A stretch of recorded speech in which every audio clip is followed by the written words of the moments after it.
अथ चतुर्थोऽध्यायः।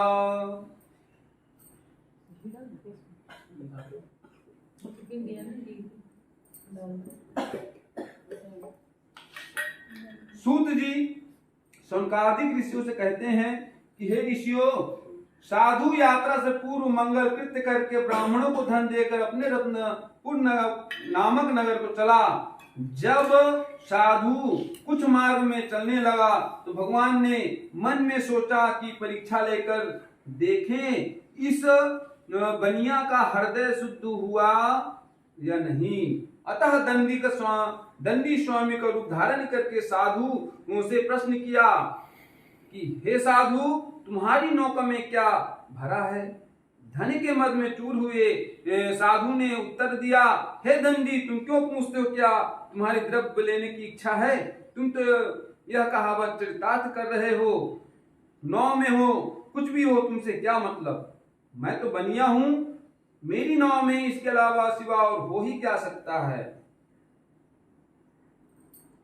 हरड़ बहेड़ा बड़गूलर वनास पाती वक्षना बबुरी बिंदग तेज पारा है मुस्की मुलेठी मागी मिर्च मजूम फल केसर कपूर काजू कान सी छुहारा है।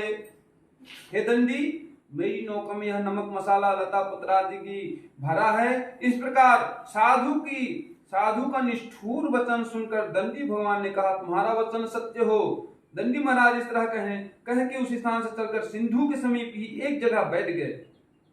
उनके जाने के बाद साधु ने अपना नित्य कर्म किया। तत्पश्चात उसने नौका की ओर देखा। नौका जल के ऊपर आ गई थी। वह विस्मय में पड़ गया। जब उसने नौका पर चढ़कर देखा तो नौका में जवाहिरात की जगह लता पत्र मिला। साधु मूर्छित होकर पृथ्वी पर गिर पड़ा और होश आने पर वह अत्यंत चिंतित हुआ। साधु के दामाद ने साधु बनिया से कहा, शोक तथा चिंता क्यों करते हो? चिंता, यह श्रेष्ठ प्रज्ञों का वचन है। चिंता चिता से कहती है कि मैं तुमसे बड़ी हूं, तुम मुर्दे को जलाती है और मैं जीते को जलाती हूं। हे पिता, आपको उन्हीं दंडी का श्राप है, व्यर्थ में चिंता ना करें, माल पुनः मिल जाएगा।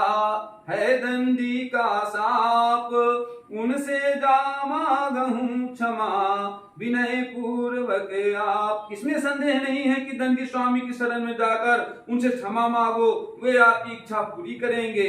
प्रणत पाल रघुनायक करना सिंधु खरार गए शरण प्रभु राखी है सब अपराध विसार। इस प्रकार दामाद की बात सुनकर साधु दंडी स्वामी के पास गया और भक्ति पूर्वक दंडवत किया तथा उनसे आदर पूर्वक बोला कि हे प्रभु, मैंने आपके समीप जो झूठ बोलने का अपराध किया है उसे क्षमा कीजिए, क्योंकि मैं अपराधी जन्म का नगसिक भरा विकार। तुम दाता दुख भंजना मेरी करो उबार। इस प्रकार साधु बार बार कहकर दंडवत किया तथा महाशोक में विहल हो गया। साधु को अत्यंत विलाप करते हुए देखकर दंडी स्वामी ने कहा, हे साधु, रो मत, तुमने मुझसे पूजा करने का वादा किया था किंतु अभी तक नहीं किया, इसलिए हे मूर्ख, मेरी ही आज्ञा से बार बार तुझको दुख प्राप्त हुआ है। दंडी स्वामी का कथन सुनकर साधु बनिया स्तुति करता है, हे भगवान, आपकी माया से ब्रह्मा इत्यादि देवता भी मोहित हैं और वे भी आपके आश्चर्यजनक रूप तथा गुण से अनभिज्ञ हैं। मैं तो मूर्ख हूँ, इसलिए मैं आपको कैसे जान सकता हूँ, माया में लीन हूँ। अब मेरा अपराध क्षमा कीजिए, मैं अपने वैभव के अनुसार पूजन करूंगा। मैं आपकी शरण आया हूं, अतः मेरा पूर्व धर्म मुझे देकर मेरी रक्षा कीजिए।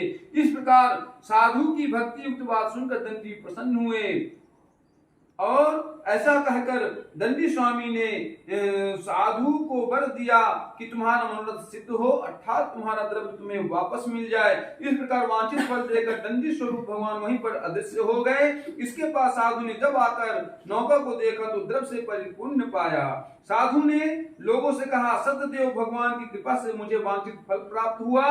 तत्पश्चात वह साधु जनों सहित उसी स्थान पर श्रद्धा पूर्वक भगवान का पूजन करके उनकी कृपा से घर के प्रस्थान को तैयार हुआ और हर्ष पूर्वक सतदेव के प्रसाद से नाव की सब चीजें संभालकर दामाद और नौकरों को साथ लेकर साधु स्वदेश को रवाना हुआ। कुछ समय बाद वह अपने नगर के समीप पहुंचा तो दामाद से बोला, वह देखो अपना रत्नपुर नगर दिखाई पड़ रहा है। इस प्रकार कहकर उसने अपने द्रव्य की रक्षा करने वाले दूत को अपने घर भेजा। जब दूत नगर में पहुंचा तो साधु की स्त्री को देखकर हाथ जोड़कर प्रिय वचन बोला, आपके पति और दामाद सब लोगों के साथ बहुत सा धन लेकर नगर के समीप आ गए हैं। दूत के मुख से यह वचन सुनकर उस पतिव्रता पत्नी ने प्रसन्न होकर उसी समय अपनी कन्या से कहा, तुम सत्यनारायण का पूजन करो, मैं शीघ्र पति का दर्शन करके आती हूँ। ऐसा कहकर वह पति का दर्शन करने चली गई और कलावती ने अपने माता की इस तरह की बात सुनकर शीघ्र सत्यदेव का पूजन समाप्त किया और भगवान का प्रसाद बिना ग्रहण किए ही वह अपने पति के दर्शन के लिए चल दी। इससे भगवान ने रुष्ट होकर उसके पति की नाव को द्रव्य सहित जल में डुबो दिया। इसलिए कलावती कन्या अपने पति को न देख सकी और महाशोक में रुदन करती हुई भूमि पर गिर पड़ी तथा कहने लगी, हे विजना तोर का बिगारा, जो अस आयहूं में दुख डारा, अब बिन पति कर मोर कहाँ ठिकाना, यही दे तो अच्छा मर जाना। इस तरह नौकों को डूबी हुई और कन्या अपनी कन्या को अत्यंत दुखी देख साधु मन में भयभीत होकर सोचने लगा कि महान आश्चर्य है तथा नाव खेने वाले मल्लाह भी परम चिंता से युक्त हो गए। इसके बाद लीलावती कन्या को विलाप करती देखकर पति से बोली, हे स्वामी, देखते ही देखते नौका कैसे लुप्त हो गई, क्या जाने किसी देवता की माया हो। किंतु सत्यनारायण का महात्मा जानने की किसमें शक्ति है, कहीं उनके क्रोध से तो ऐसा ना हुआ हो। इस प्रकार कहकर विलाप करने लगी तथा कलावती को गोद में लेकर लीलावती रोने लगी। इसके बाद अपने पति को नष्ट हुआ देखकर कलावती मन में विचार करने लगी, जब पति देव नष्ट हो गए तो मैं जीवित रहकर क्या करूंगी, क्योंकि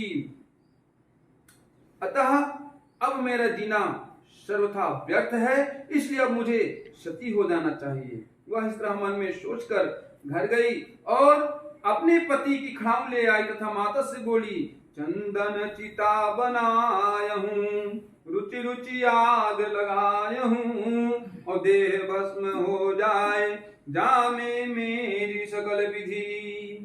कन्या की बात सुनकर वैश्य स्त्री सहित बहुत दुखी हुआ। साधु शोक से अत्यंत दुखित होकर सोचने लगा कि मेरा यह सब वैभव भगवान सत्यनारायण ने हरण किया है या मैं उनकी माया से भ्रम में पड़ा हूं। तत्पश्चात उस साधु ने सबको एकत्र किया और उनके सामने अपना मनोरथ प्रकट किया कि यदि मेरा कष्ट सत्यनारायण स्वामी दूर करेंगे तो मैं अपने ऐश्वर्य के अनुसार उनका पूजन करूंगा, क्योंकि बारंबार मेरी अज्ञानता पर कुपित होकर वह मुझे कष्ट दिया करते हैं और वही मेरा कष्ट निवारण करते हैं। अतएव मैं उन्हीं के शरण में हूँ और वही मेरा कष्ट दूर करेंगे। यह कहते कहते वह प्रेम विहर होकर सत्यदेव की प्रार्थना करने लगा। ऐसा कहकर पृथ्वी पर बारंबार साधु ने दंडवत किया। तब दीनदयाल प्रभु उस पर प्रसन्न हुए। तत्पश्चात आकाशवाणी हुई कि हे साधु, तेरी कन्या मेरा प्रसाद त्याग कर अपने पति का दर्शन करने चली आई। इस कारण यह पति का दर्शन नहीं पा सकी। यदि कन्या घर जाकर प्रसाद खाकर पुनः आवेगी तो इसका पति निसंदेह प्राप्त होगा। कन्या ने गगन मंडल से आकाशवाणी सुनकर शीघ्र घर आकर प्रसाद खाया। तत्पश्चात जब वह फिर उस स्थान पर वापस आए तो स्वजनों के सहित अपने पति को देखा। अनंतर कन्या ने अपने पिता से कहा, अब घर चले, विलंब क्यों करते हैं। कन्या की बात सुनकर साधु संतुष्ट हुआ। उसी समय वहीं पर श्री सत्यनारायण का विधि पूर्वक पूजन करके द्रव्य और बंधु दोनों के सहित आनंद पूर्वक घर आया। इसके पश्चात वह हर पूर्णमास और संक्रांति को श्री सत्यनारायण स्वामी का पूजन करने लगा। शंकादिक विषयों से सूत जी महाराज कहते हैं कि इस प्रकार साधु व्रत के प्रभाव से इस लोक में सुख भोग कर अंत में सतपुर वैकुंठ लोक को प्राप्त हुआ। इति श्री स्कंद पुराणे देवाखंडे श्री सत्यनारायण व्रत कथायाम चतुर्थोऽध्यायः। बोलो सत्यनारायण भगवान की जय।